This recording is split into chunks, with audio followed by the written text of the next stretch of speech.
hitting that music. Let's make this.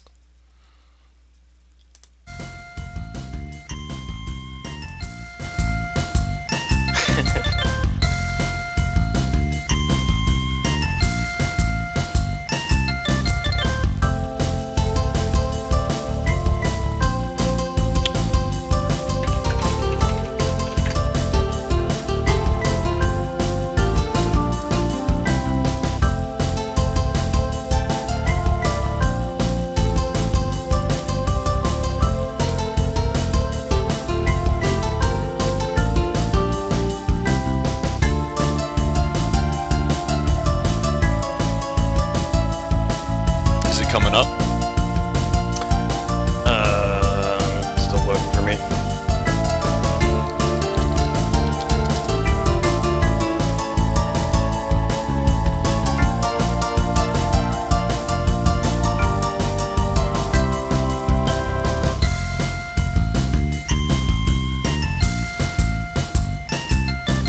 Oh my God, Twitch, please. Alright, we'll try this again. Is it not showing up at all right now? Showcase. I see it. I see the dancing bear. Alright, let's try this again. It's up? Yes. Alright, let's try this again, everybody.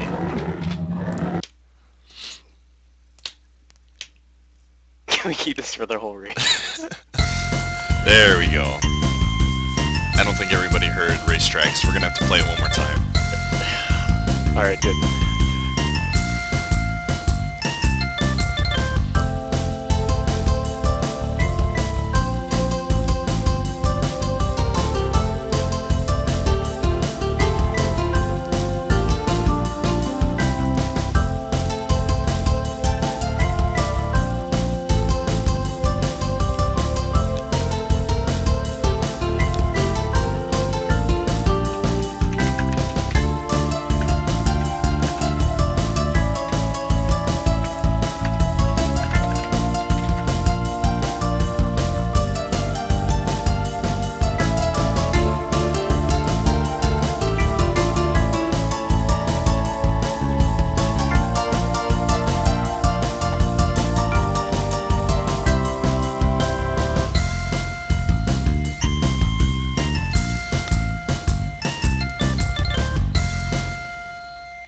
Alright, welcome everybody to Showcase Race number 7, featuring The Legend of Zelda, Twilight Princess, as our race this week. I've got with me our guest commentator, Pheenoh, also known as the Mino, in here with me. How's it going, Pheenoh? It's going pretty good. How hyped, on a scale of 1 to try hard, how hyped are you right now? Oh, I'm definitely try hard. We're Oh, up baby. there. I'm so hype. Chat, how hyped are you guys right now? Can we get a 1 to 10 on the try hard scale right now, how hyped you guys are? We got some hype going. Oh, here they come. Oh man. Oh, wow. Rob West, a runner in this race, is not very hype. All right, so let's get this started. Quick explanation of maybe some of you are new to the showcase race and how it works. I'll go over the layout pretty quick. What'll happen is, let me switch over to our non-dancing bear layout here. As you can see, this is the layout how it's going to be. The showcase race, what it does is it features 4 of the best runners in each game that we choose to race, and then we restream the race, those 4 runners, on the main showcase race channel. So what will be happening is myself and Pheenoh will be commentating on the race as it's going on. You'll get a perspective that's slightly different than you would normally in a run. Normally when you're watching a speedrunner race, he's breaking it down as he's going through the game. A lot more technical. We're going to be breaking it down so it's more noob friendly. You're going to get it from a commentator's perspective. There might be some hype moments, there might be some yelling, there might be some screaming, there might be some 420 swag YOLO going on today for 420. But how it works is the top 5 runners, when they complete the race, will split a cash prize pool that'll be decided by you, the viewers. If you'd like to donate, 100% of the money that is donated today is going to go to the top 5 finishers. If you scroll down on the Twitch news page, you'll see a donate button. All you need to do is click that donate button and it will take you straight to PayPal. You can put in Any amount that you want, whether it's 50 cents, whether it's 42 cents, $4.20, whatever you choose, you'll donate it. And if you want to leave a comment, currently Pitch and Box, which is a program I'm using right now, does not have a comment feature. So if you want to just message myself on the Speedruns Live IRC under I Eat Your Pie, and I will read your donation comment on during the stream. We will also be taking questions at twitter.com/showcase race. If you have any questions, whether it's how a trick is used, a personal question for myself or Pheenoh, maybe what the next race is for next week for Showcase Race, or just a silly question about anything, just feel free to tweet at us at twitter.com/showcase race. So without further ado, let's get to know the 4 contestants today, starting with Zodiac Smash, commonly known as Mofats. So give us a quick breakdown, Pheenoh, of what we need to know about Mofat today in this race. Okay, Mofat has been running this game for quite a while, longer than I have, so probably close 2 years now, and he has the 3rd best time in this category that we'll be doing. His real strength in this race will probably be right at the beginning with the Pokemon pushing. He is extremely good at it. He always gets really good times. Some places probably have to watch our Sword and Shield skip, which is about 14-15 minutes in. He's been known to screw that up some, so hopefully he won't in this race. He'll do well. Next. All right, and before we do that, and if you guys are supporting Mofat, his favorite Twitch face is Swift Rage. So if we can get some Mofat support here with the Swift Rage going on, can we see those spam? Uh-oh, Cosmo Raid. Oh boy. Whoa, baby. And getting mixed in with that Cosmo Raid is some Swift Rage. All right, so we've got some love for Mofat here. All right, so our next runner that we're going to be featured here is Last Grey Wolf. Give us a little info on Last Grey Wolf. Okay, Last Grey Wolf has actually been running this game not that long, probably less than any of the other 4, and he's gotten extremely good, extremely fast. Pretty much every single night he's always going at this game, like grinding in practice. I haven't watched him too much, so I don't know his super strengths and weaknesses, but he is really a wild card in this race. You're going to have to watch him because he can play really well at some places. And his favorite face is Franker Z. So if you're rooting for Last Grey Wolf, let's get some Franker Z spam up in this chat. All right, excellent, excellent. All right, and our next runner is Samurai Man. Okay, a lot of you guys know Samurai Man. He picked this game up not too long ago. I want to say about 5 or 6 months ago, and just got insanely good times, of course, because he's Samurai Man. And he's not too good at the beginning, but he's really good at the end game, so you'll have to watch him, especially probably after Lakebed and on. He's really grinded that out, and he knows the strats, man. You gotta watch him. And Samurai's favorite face is the one hand. That's one of my personal favorites. So if you're rooting for Samurai Man this afternoon, let's get some one-hand spam going on in the chat. Oh wow, and we are already over 1,000 viewers from that Cosmo raid. That is pretty insane. Thank you, Cosmo. Thanks. Shout out to Cosmo. And look at that one-hand spam. Faces, man. Oh my gosh, this is my favorite part of the showcase race, when people get to support their favorite streamer by spamming. We'll hopefully keep Otaku out of this if they're not already in here. Don't want anybody getting IP banned. Yeah. And finally, our last runner, Demon 9. Okay, Demon has been playing about as long as Samurai Man, maybe a little longer, and he's probably my personal favorite racer in this race. He's pretty solid overall. He's really good at King Bobbin with bombs, and that's where a lot of runners don't do that well. So if he's behind at all in the race, that's definitely the part where he's gonna end up catching up. And if you're rooting for Demon 9, can we see some OP spam going on in here? Not a well-known face, so I'd be a little interested to see how many people are able to spam. It's my new favorite. I love it. It's good. It's definitely a solid face. One Hand and OP are definitely some up-and-coming good faces. Yeah. And a lot of a lot of newbies out there spamming that OP. OP. Oh, excellent, excellent. All right, so I think we're ready to go. Like I said, if you have any questions, you want to leave you want to donate some money to the race, 100% of the proceeds are going to the top 5 finishers. If we do see somebody that's creeping in on the top 4 that we can add, we do have a little space to work with, so we could potentially get a 5th stream on board, but that will probably not happen till later on in the run. But I think we are ready to go. I think the chat is ready. They look ready, man. They look ready to roll, so let's get this going. Without further ado, let me double check the race channel here. So runners, if you're listening to this, let me just check. Looks like everybody's ready. It's Mofat. Alright, I'll wait for Mofat to dot ready. As soon as he's ready to go, we shall get started.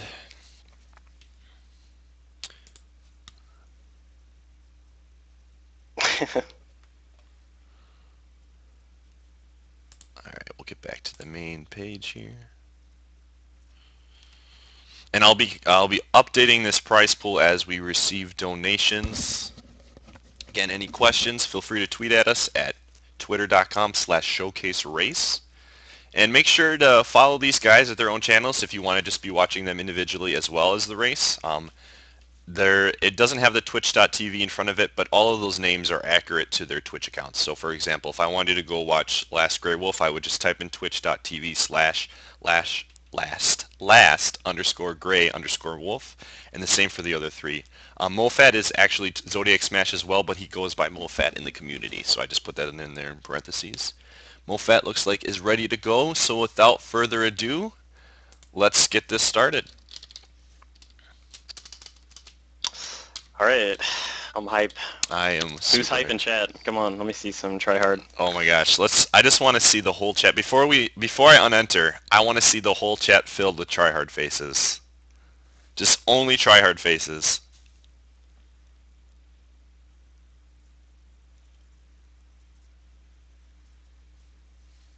I think I might have... Oh man. Oh my god, the spam, I love the spam. Spam is always encouraged in Speedruns Live, at least at this channel. Alright, let's get... I think the chat is ready. Wait, hold on a quick second. Is it... I think I might have spelt it. Is Samurai Man... Let's see, hold on one second here. No, that looks correct. Is it? Someone said Yes. It wasn't. Alright, well, let's just go. Hold on. And I'm unentering. 10 seconds till we start. We've got 5 seconds.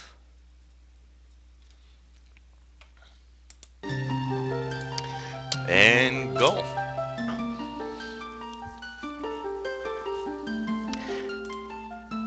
The faces. Alright, so Pheenoh, as this race is starting, what is going to be some of the, I guess, we're going into the race 10 to 15 minutes. What are going to be some of the key skips that they're going to really want to focus on? Some key areas that they could put them back a couple, a few seconds here or there right from the beginning. There's one coming up right after, well, this first skip right here is the Pharaoh Gate clip. They're going to skip the first 2 days of Ordon completely and go and save Tallow. And, but because they're skipping the first 2 days of Ordon, they don't have any way to kill the Bokoblins, which are necessary to continue on in the story. So they're actually going to have to push the Bokoblins, and the Bokoblins move around randomly. And there's also a death factor. To kill the Bokoblins, they're going to end up pushing the Bokoblins into Trill's shop to get Trill to attack them, to kill them for him. And Trill can attack Link as well.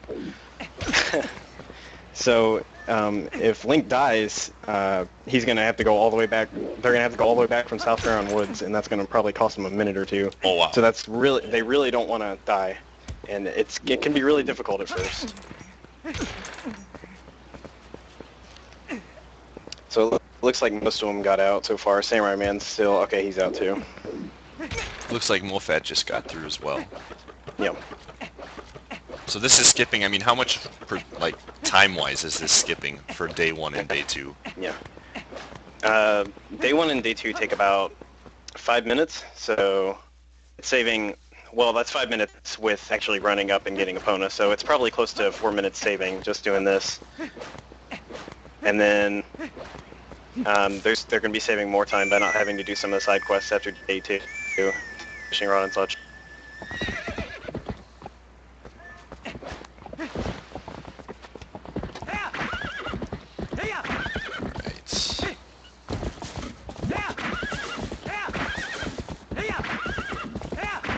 Now, quick, a lot of people are probably going to be asking you the question, what version are they using? Is a Wii version okay? Because obviously the game was broken down in GameCube and Wii version. Yeah. Can you break down the difference between the two versions?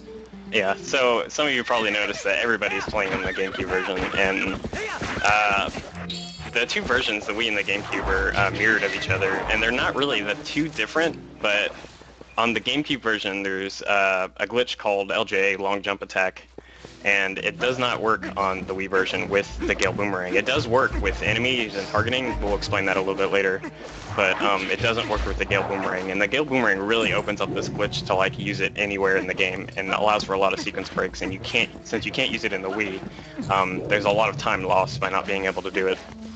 So the GameCube version is really favorable.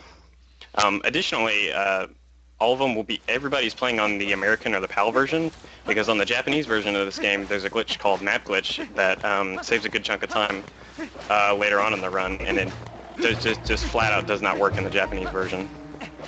So a lot of times in speedrunning, Japanese version seems to have an advantage just because of text, but in this version... Right, and this is kind of like the oddball of the bunch, especially in Zelda games. Like, I can't think of a Zelda game on the top of my head where the Japanese version isn't faster. For sure. And this is like one of the very few, if not the only, where the American and PAL version are faster than the Japanese. One of the things that I was always scared of, I was thinking about speedrunning Twilight Princess a long time ago, and I didn't know anything about the game, so I always thought about doing those goats, and obviously you skip the goats with this skip, so I can't imagine doing those stupid goats. Yeah. Actually, there's a set of 10 and then there's a set of 20, and what they're doing right now will skip the set of 10, but there's no way around skipping the set of 20. So there still will be some goat herding. There's some goats. Oh my yeah. gosh. Is that a tricky part in the run? You can lose probably 10-15 seconds having a bad goats, but it's not too terrible. A lot of people tend to think that goats are luck, and really they're just extremely sensitive to analog input, so it makes it kind of difficult to herd them, and it can be frustrating if you get like a really good pushing, and then you get up to goats and you just get destroyed by them. Like you get like a 40-50 second goats, whereas like a 20-25 second goats is a good time. So they're pushing the goblins right now, or the... Yeah, the bokoblins. The bokoblins, okay. And so what the game checks for here is it checks to make sure the cage is destroyed, that Tallow and the monkey are trapped in, and it makes sure that those two bokoblins at the top are killed. So what you're supposed to do is kill both of them with the wooden sword that you get later on after doing Ordon State 1 and 2, and then you break the cage and the game continues on. But because all they have right now is a lantern, they have to go up, push one down, and put it into Trill's cage, and Trill attacks the enemies and you whenever you're in the cage. So you get Trill to kill them, and then you go back up and get the other bokoblin to destroy the cage for you, so that requirement's fulfilled, and then you push him down and get him killed with Trill as well, and then the game continues on. And this seems kind of lengthy over, getting the wooden sword, but because Ordon State 1 and 2 take so long to complete, it actually saves I think the net time saved is like 2 or 3 minutes. Oh wow. Yeah. So it's definitely a must. So right now they're all at this, who at this point is in the lead right now? It looks like they're all pretty much within seconds of each other. They're all very close. So right now I think Mofat is in the lead. This is really his strong point. He's very good at pushing bokoblins. But I think Grey Wolf is right behind him. So he's going to need to take advantage of this because his strength is early on, and later on in the game there's going to be opportunity for, like you said, Samurai Man and Demon Knight, who are better in the late game, to really make up some time on it. Right. If you had to pick a favorite to win this, and then maybe like a dark horse that could potentially surprise everybody, who would be those two? I'm really rooting for Demon because he's probably my favorite TP runner right now, but the dark horse has definitely got to be Grey Wolf. He's really solid at the game overall and can come back really easily. Oh, I was mistaken. That was Grey Wolf that was in the lead right now, and then Mofat's just behind him. Mofat and Demon. Okay, so Grey Wolf is the first to get that skip down. Oh, and here's the goats, looks like. Alright, Grey Wolf's at the goats, yes. Oh man, favorite part of the game right here. I just remember doing this portion with the Wiimote when I first got the game 6 years ago, and I might have swore a couple times, just saying.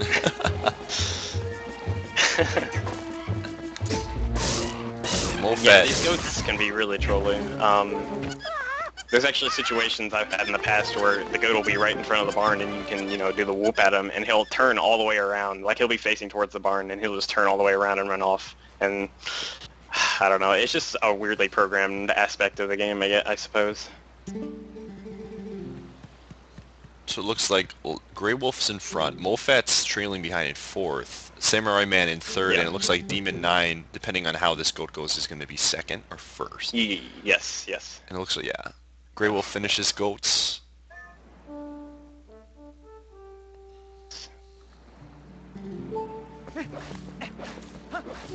Mofat's on the goats as well. Again, if you guys would like to donate and see some of these runners get some monetary value for putting in the hard work of this race, feel free to go down, scroll down, and hit that donate button. Otherwise, there will be some links. I know some of my mods are posting those. Follow the links, and it looks like we've already got a donation comment. We've got T. Wheeler donated $5? Hopefully you guys got it. Mofat, Mo problems. Is his comment. So we're already, it looks, let me double check this real quick.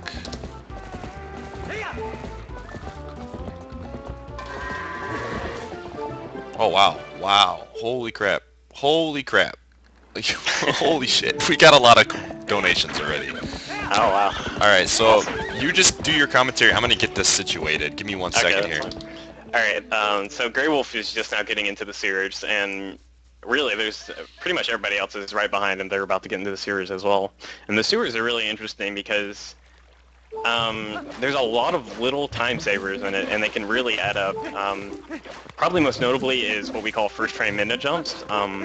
Normally when you talk to Midna and jump to the rocks, there's like a 1 second downtime where you have to wait for Midna to go to the rocks where you're going to jump, and then you can jump. But for some reason, when there's text before the jump, you can actually, there's one frame where you can hit A and you'll jump to where Midna's going to go before she actually goes there. And I think you do it 3 or 4 times in the sewers, so it can add up to like 3 or 4 seconds saved on just that. There's also some text skips with Midna that are a second apiece as well. So potentially getting them all versus not getting them all can add up to like 10-15 seconds lost or gained. Now, something I've seen a lot, you do a little tasking of this game. One of the things I see a lot is you task this a lot. Oh, yeah. So, me and a user on the TAS forums called Richard B has been working on the TAS of this game. And we've been in the sewers here because there's just so much optimization that you can do. We've been in the sewers here for about 2 months trying to, really grind out the frames, and it's kind of exhausting. For like a few minute portion of the game, 2 months. That's pretty insane. Yeah, I started a project with her at the start of Goats, and we got from Goats to sewers in like, I want to say a week and a half, and then for like the minute and a half that you're in the sewers, we've been here about 2 months. So that just really tells you how much like optimization there is to put here. Alright, so right off the bat, we are already up to $77, and... Oh, wow. Yeah, and let me double check this real quick. What do we got here? $77.39. That's got to be the fastest amount of money we've ever gotten for a showcase race 10 minutes into the race. So thank you everybody for donating. Again, if you made a donation, feel free to send me a comment on IRC, and I will definitely read your comment over the cast. And again, commentating today is myself, I Ate Your Pie, and Pheenoh, who has the world record in this game actually by a pretty big margin. What's the world record for this game for SNQ? For this specific category, it is 3:36:36, 3 hours, 36 minutes, 36 seconds. Now, another big question I have for you, Twilight Princess has any percent and any percent no save and quit. What is the big difference other than, as far as glitches are concerned, with the no save and quit? Okay, this is actually a big reason why no save and quit is the popular one versus actually, just regular any percent. And that's because if you're familiar with any glitches in like Wind Waker or Skyward Sword, you probably know about the back in time glitch. It's like a reoccurring glitch on the GameCube and Wii Zeldas. And in this game, it saves around 5 minutes over the course of the run to do it, and it's done right at the beginning of the run. But it's only 1 frame, and there's really no consistent way to like always get it 100% of the time. So it's kind of annoying to like, if you're gonna race a game, if you're gonna race just regular 80%, if one guy gets it very first try, 1 frame, and then the next guy doesn't get it for like 6 minutes, so like that can be really frustrating. So no save and quit is a little more favorable. Another one is, it's actually, in this run, it's faster to actually get the Zora armor than skipping it. It's possible to skip it, but in any percent, because you can abuse the save warps, it's faster to skip it, and skipping Zora armor and doing things like the Morphil fight without the Zora armor, which won't be seen in this run, unfortunately, is very difficult and can easily kill your run. So any percent no plus quit is really just more safe and a lot more fun to run for most people, which is why it's a favorable one. Alright, so it looks like Grey Wolf is first out. And he's got marginable, probably a good, 20 to 30 second lead right now on the others. So he's off to a really good start. Okay, so the trick coming up that Demon and Grey Wolf are both at is called the Sword and Shield skip, and basically what you have to do here is you go into Ordon Village and get the sword and the shield, and then you fight a Shadow Beast fight, and then Pheenoh will let you go into the Pheromosa Woods Twilight. But if you actually go over there, Pheenoh will block you and say, hey, you can't go in here. But it was found that if you take this one bubble in here and lure him all the way over to the trigger, and then push him just at like this perfect angle and perfect spot, and then like bash him into the air and then jump attack while he's in the air, you can fling yourself right over the trigger and into the Pheromosa Twilight. Oh wow. You know, but this trick is extremely precise. It's definitely one of the hardest tricks in the game. So thankfully it's only like 13-14 minutes in.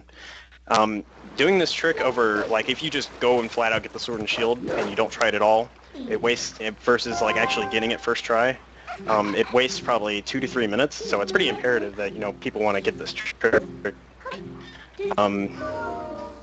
If you get a good, like, there's a luck in when the bubbling like moves back and forth. Oh, actually, Grey Wolf just messed it up. So you have to be kind of lucky that it goes into the right spot, and you can bump him over the trigger. So you can generally try it about twice before it wastes time over going and getting the sword and shield. And it looks like all 4 of the big players are going to be trying it. So now Grey Wolf has to go all the way back, which is a huge time waster. Yeah, so failing it and pulling him back over wastes a lot of time.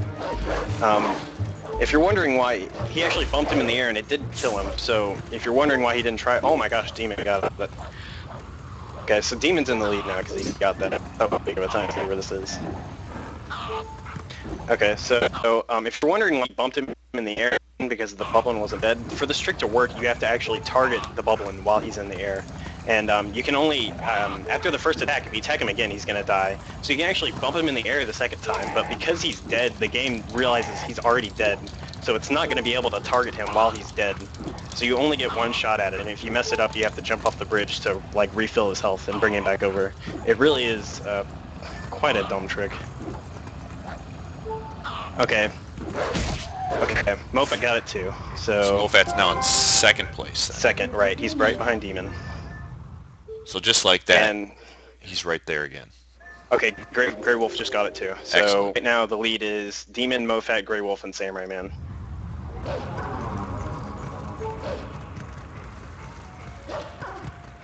And I know obviously when you're doing RTA attempts, you can just reset and go back and do it again. But in a race, messing up that trick early on can be a little frustrating, and might be interesting to see if when you're making up mistakes on some of these small, or I shouldn't say small, but some of these big glitches, how it affects the rest of your run, because you're in the back of your mind you're thinking, did the other runners get this? How far behind I am? So it's got to be weighing on their minds as they're doing some of these difficult tricks. Oh yeah, definitely. It definitely does. When you're going into this trick, you just have like this psychological aspect. You're like, I have to get this trick because if I miss it and somebody else gets it, that puts them like a minute ahead of me. And that's a big time waste. And I mean, I know this run's like 4 hours long, but there's it's a pretty easy game outside of the big tricks. So there's not a whole lot of places. You have to hope that since you messed up, you gotta hope somebody else messes up that got it later on to catch up to them. So Samurai Man just got that, so they're all 4 are past the Sword and Shield skip. Right. So they're all in Pheromosa Twilight, which is really good. And I'm glad. I don't think it took anybody more than 2 tries, which is really good for a race.